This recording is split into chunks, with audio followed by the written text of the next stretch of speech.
Drugs mafia ललित पाटील प्रकरणामध्ये काही दिवसांपूर्वी मला जे निनावी पत्र प्राप्त झाले होते त्या पत्राची साधी झेरॉक्स प्रत सुद्धा न काढता ते पत्र एनव्हलपसह मी पुणे आयुक्तांना भेटून स्वतः सुपूर्द केले आणि यावर अनेक माध्यमांनी विचारल्यानंतरही असं सांगितलं की या पत्राच्या संदर्भाने कुठलाही जे पत्रामध्ये जे संदर्भ दिलेले आहेत त्यात कुठलाही पुरावा जोडलेला नाही, सबब मी त्यातली कुठलीही माहिती डिस्क्लोज करू शकत नाही.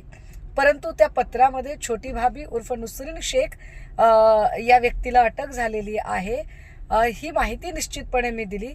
बडी भाभी कोण आहे हे मला वारंवार पत्रकारांनी विचारले, पण मी ते अजिबात सांगितले नाही. असे असताना सुद्धा आमदार देवयानी फरांदे यांनी काहीही कारण नसताना हा सगळा चर्चेचा सूर स्वतःवर ओढवून घेत बडी भाभी म्हणजे मीच आहे आणि मलाच सुषमा अंधारे बोलल्या असं जे ते म्हणाल्या ते फार मला चमत्कारिक वाटलं.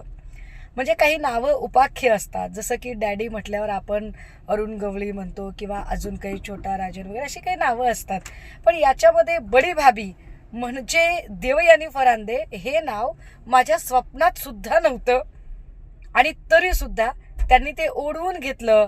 याला आम्ही काय समजायचं? हे बोलणं म्हणजे चोराच्या मनात चांदणं आहे असा याचा अर्थ होतो का?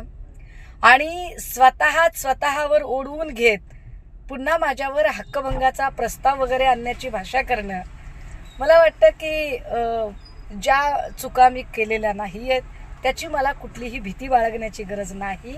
मी कायद्याचा पूर्ण अभ्यास करून येते, त्यामुळे सभागृह कामकाजामध्ये 194 अन्वये जी काही कारवाई करावयाची असते, जरी तसा काही प्रयत्न असेल तरी सुद्धा त्या कारवाईला पूर्णतः सामोरे जाण्यासाठी मी तयार आहे आणि मी माझी कायदेशीर लढाई देवयानी फरांदे यांच्या संदर्भाने लढण्यासाठी सुद्धा सज्ज आहे.